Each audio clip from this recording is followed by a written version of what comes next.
Red టీవీలో మీ వ్యాపార ప్రకటనల కోసం ఈ నంబర్ ని సంప్రదించండి 6281747728. Hello guys, welcome to our channel. This is Teja. ప్రస్తుతం మనతో పాటు సీనియర్ జర్నలిస్ట్ తాము బాలాజీ గారు. నమస్తే సార్. నమస్తే. కాంగ్రెస్ అధ్యక్షురాలుగా ఉన్న షర్మిల కడప నుంచి ఎంపీగా పోటీ చేయనున్నట్లు ఒక వార్త అయితే వెలుగులోకి రావడం జరిగింది.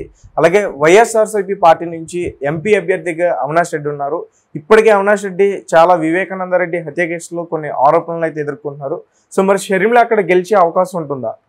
అది అంటే మనం మామూలుగా ఇప్పుడు ఇమీడియట్గా చెప్పలేము, కానీ షర్మిలకి అక్కడ నాకు తెలిసి గెలిచే అవకాశాలు అయితే కష్టమే. బట్ వాళ్ళకు కూడా తెలుసు. కానీ షర్మిలని ఎందుకు అక్కడ కంటెస్ట్ చేయిస్తున్నారంటే మెయిన్గా జగనే టార్గెట్గా కాంగ్రెస్ కూడా పనిచేస్తుంది ఆంధ్రప్రదేశ్లో. సో షర్మిల కూడా జగన్నే టార్గెట్ చేస్తుంది. సో కొడితే కుంభస్థలాన్ని కొట్టాలన్నట్టుగా జగన్ ఇలాకాలోనే ఫోకస్ చేస్తే జగన్ని ఎంత మాత్రం దెబ్బతీసినా కూడా అది సెన్సేషన్ అవుతుంది, నేషనల్ న్యూస్ అవుతుంది రేపు పొద్దున. అవినాష్ రెడ్డిని కానీ ఓడించగలిగితే మాత్రం అంతకంటే ఇంకా వేరే నేషనల్ న్యూస్ ఉండదు అంత, అంటే ఆంధ్రప్రదేశ్ నుంచి ఆ స్థాయిలో. ఎందుకంటే అవినాష్ రెడ్డి వివేకానంద రెడ్డి హత్య కేసులో అక్యూజ్డ్ నెంబర్ 8గా ఉన్నాడు, ముద్దాయిగా ఉన్నాడు. వాళ్ళ నాన్న ఆల్రెడీ జైల్లో ఉన్నాడు. కాబట్టి సునీతారెడ్డి కూడా పిలిపించింది ఏమంటే మా కోర్టుల్లో న్యాయం జరగలేదు, సో ప్రజా కోర్టుల్లో అయినా న్యాయం చేయండి అని ప్రజలకే పిలిపించింది. వైసీపీని రాజకీయంగా ఓడించండి, అదే మీరు మాకు ఇచ్చే న్యాయం అనేది ప్రజల్నే అర్థిస్తున్నాను అని సునీతారెడ్డి కూడా చెప్పింది.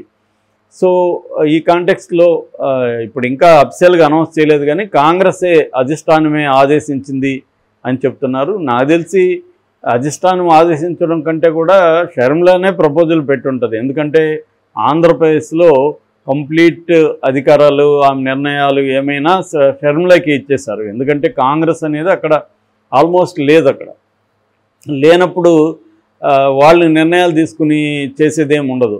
అందుకని కాంగ్రెస్ పార్టీ క్లియర్గా షర్మిల మీద డిపెండ్ అయింది. అది కూడా వాళ్ళకి ఏదో పెద్ద హోప్స్ ఏం లేవు, అక్కడేదో 10 సీట్లు 5 సీట్లు వస్తాయని హోప్స్ ఏం లేవు. వాళ్ళు ఏంటంటే పర్సంటేజ్ కొద్దిగా పెంచుకొని కాంగ్రెస్ విజిబిలిటీని పెంచుకోవాలి అనేదే వాళ్ళ టార్గెట్. ఆ టార్గెట్ కూడా నెరవేరేట్టుగా ఏం కనబడాలి. ఎందుకంటే ఇప్పటివరకు ఎవరు కూడా ఒక పేరున్న నాయకుడు ఎవరు కూడా కాంగ్రెస్లో చేరట్లేదు. చేరితే తెలుగుదేశం, జనసేన, బీజేపీలో చేరుతున్నారు, కానీ కాంగ్రెస్లోకి ఎవరు రాలే. వెళ్ళిన ఏకైక మంగళగిరి ఎమ్మెల్యే ఆళ్ల రామకృష్ణారెడ్డి కూడా మళ్ళీ with in short span of time మళ్ళీ బ్యాక్ టు పెవిలియన్. సో అక్కడ ఆయన కూడా ఏం చెప్తున్నాడు అంటే జగన్ తిట్టమంటున్నారు వాళ్ళు, అంతకంటే ఆడేం జరగట్లేదు అనేది కూడా ఆయన చెప్పాడు. ఏదేమైనా ఆమె ప్రోగ్రాం కూడా జగన్ని తిట్టడం అనే ఏకైక ప్రోగ్రామ్ కనబడుతుంది తప్ప వేరే ఏమి కనబడుతుంది. అంటే కాంగ్రెస్కి ఎందుకు ఓటేయాలి కాంగ్రెస్కి అనేది ఆమె చెప్పలేకపోతుంది. అదేంటంటే మేము ఒకటే ఆల్ దాన్ని ఏమంటారు, అన్నిటికీ పెనాసియా అంటారు ఇంగ్లీష్లో, అన్నిటికీ ఒకటే ముందని ప్రత్యేక హోదా ఇస్తాము కాంగ్రెస్ వస్తుందని. కాంగ్రెస్ నేషనల్ లెవెల్ అధికారంలోకి వస్తుందని ఎవరు నమ్మట్లేదు. చిన్నపిల్లలు కూడా కాంగ్రెస్ వస్తుందని నమ్మట్లేదు. నమ్మనప్పుడు దాని కింద ఎందుకు వేస్తారు ఓటు? ఇక్కడ రాష్ట్రంలో ఎందుకు కాంగ్రెస్కి ఇవ్వాలి అనేది ఎవరు నమ్మట్లేదు. రెండవది, ఈమెకు ఆంధ్రప్రదేశ్ మీద ప్రేమ ఉందని కూడా ఎవరు నమ్మట్లేదు. ఎందుకు? మొన్నటి వరకు ఈమె తెలంగాణలో పార్టీ పెట్టుకొని తెలంగాణ కోసం నేను ఊపిరి వదులుతాను, తెలంగాణ కోసం ఆంధ్రతో పోరాడతాను, తెలంగాణ వాటాకి రావాల్సిన వాటి కోసం ఆంధ్రతో కొట్లాడుతానని ఇక్కడ స్పీచ్లు ఇచ్చి ఇప్పుడు వెళ్ళి కన్నీళ్లు పెట్టుకొని ఆంధ్రప్రదేశ్కి అన్యాయం జరిగిందని కన్నీళ్లు పెట్టుకుంటే ఆమెను ఎవరు నమ్ముతారు? ఈ 10 ఏళ్లలో ఎప్పుడైనా మాట్లాడావా, వచ్చి మా సమస్యల మీద ఎప్పుడైనా స్పందించావా అనేది జనాల్లో ఉంటుంది. సో అందువల్ల ఆమెకు టైం పడుతుంది. ఆమె కాళ్ళు సిన్సియర్గా కూడా ట్రై చేస్తుండొచ్చు. ఎందుకంటే ఒక రాష్ట్రంలో మనం వచ్చాం కాబట్టి ఈ ప్రజల కోసం మనం పనిచేయాలనేది ఆమెలో సిన్సియారిటీ ఉండొచ్చు. కానీ అది సరిపోదు. అంటే ప్రజల్లో నమ్మకం రావాలంటే ప్రజల తరపున పోరాడుతూ వాళ్ళ సమస్యల్లో భాగమవుతూ రావాలి. దానికి కొంత టైం పడుతుంది. ఇప్పటికిప్పుడు వచ్చి జగన్ మీదే ఫోకస్ చేసి జగనే రాష్ట్రాన్ని నాశనం చేసేస్తాడని అందరిలాగా ఆమె కూడా చెప్తే ఎవరు నమ్మే పరిస్థితి లేదు. ఎప్పుడైనా కూడా ఒక రాష్ట్రం నాశనం అయిపోయిందంటే ఎలా చెప్తాము? కంపారేటివ్ స్టడీ ఉండాలి. అంటే గత పరిపాలనతో పోలిస్తే ఎలా నాశనం అయిపోయిందో నువ్వు స్పెసిఫిక్గా చెప్పాలి. అంటే జీడిపి తగ్గిపోయిందా, పర్ క్యాపిటా ఇన్కమ్ తగ్గిందా, ఎగుమతులు తగ్గాయా, తర్వాత గ్రోత్ రేటు తగ్గిందా, ఇవన్నీ ఇట్లాంటి హ్యూమన్ ఇండెక్స్ అంటాం కదా, ఇవన్నీ పావర్టీ రేట్ తగ్గిందా పెరిగిందా ఇవన్నీ చెప్పగలగాలి. అవేవి చెప్పకుండా ప్రతిపక్షాలు పవన్ కళ్యాణ్ కానీ చంద్రబాబు కానీ లోకేష్ కానీ షర్మిల కానీ అందరూ ఏం మాట్లాడుతుంటే జగన్ రాష్ట్రాన్ని నాశనం చేసేసాడు, ధ్వంసం చేసేసాడు, ఈ భాష మాట్లాడతాడు. ధ్వంసం అంటే ఏం చేశాడు చెప్పాలి, గతంలో కంటే జగన్ ఏం చేశాడు. అందువల్ల ఎవరు కన్విన్స్ అవ్వట్లేదు ఈ వాదనలతో. అట్లాగే వేరే రాష్ట్రాలతో పోల్చాలి. ఇది మిడ్ ఎకనామీ రాష్ట్రం ఆంధ్రప్రదేశ్ అనేది. ఈ మిడ్ ఎకనామీ రాష్ట్రాలు ఇతర రాష్ట్రాలతో కనీసం పక్కనున్న తమిళనాడు, పక్కనున్న కర్ణాటక, పక్కనున్న తెలంగాణతో పోల్చి ఈ తెలంగాణలో జీడిపి ఇట్లా ఉంది, ఆంధ్రప్రదేశ్లో జీడిపి ఇంత ఉంది, ఇది ఇట్లా కంపారిటివ్ స్టడీ కూడా చేయాలి. ఇవి ఎవరు చేసి గణాంకాలు డేటా చూపించి కన్విన్స్ చేయాలనే అభిప్రాయం ఎవరికీ లేదు.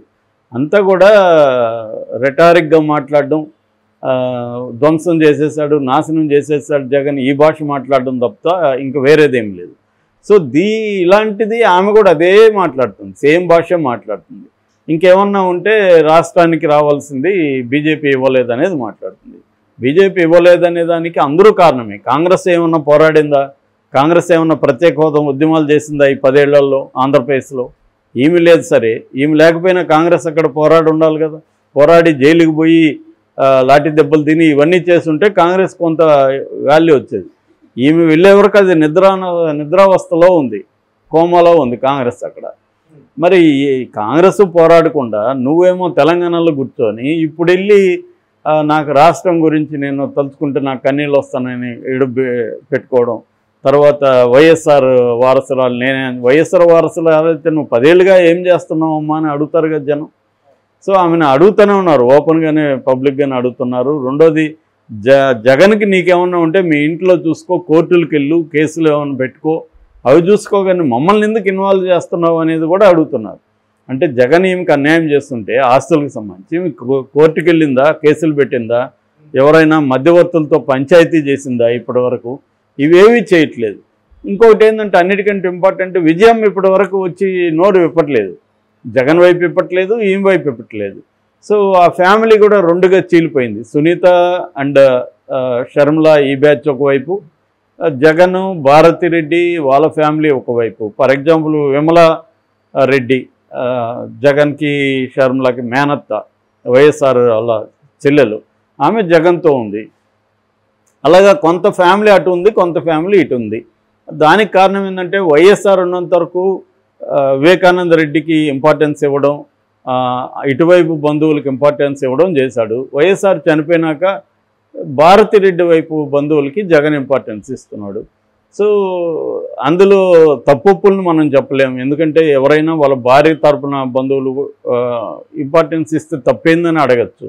రెండోది ఏంటంటే జగన్ ఏంటంటే ఎట్లాగైతే వివేకానంద రెడ్డి లాంటి వాళ్ళని వైఎస్ఆర్ గ్రూమ్ చేసుకొని తనకు అనుకూలంగా పెట్టుకొని వర్క్ చేశాడు, జగన్ కూడా రాబోయే కాలంలో అవినాష్ రెడ్డి లాంటి వాళ్ళని గ్రూమ్ చేసుకుంటే మనకి రేపొద్దున పనికొస్తారు. ఢిల్లీ స్థాయిలో అవినాష్ రెడ్డిని ఎస్టాబ్లిష్ చేసుకుంటే మనకి ఇంకొక 10-15 ఏళ్లలో అతను బాగా గ్రో అవుతాడు అని అతను పెంచుకుంటూ వెళ్తున్నాడు. అదొక లాంగ్ టర్మ్ ప్లాన్ ఉంది జగన్కి. తన మనుషుల్ని కొంతమందిని అన్ని ఏరియాల్లో పెట్టుకొని వాళ్ళని డెవలప్ చేసుకున్నాడు. అది అందరూ చేశారు, చంద్రబాబు చేశాడు, వైఎస్ఆర్ చేశారు.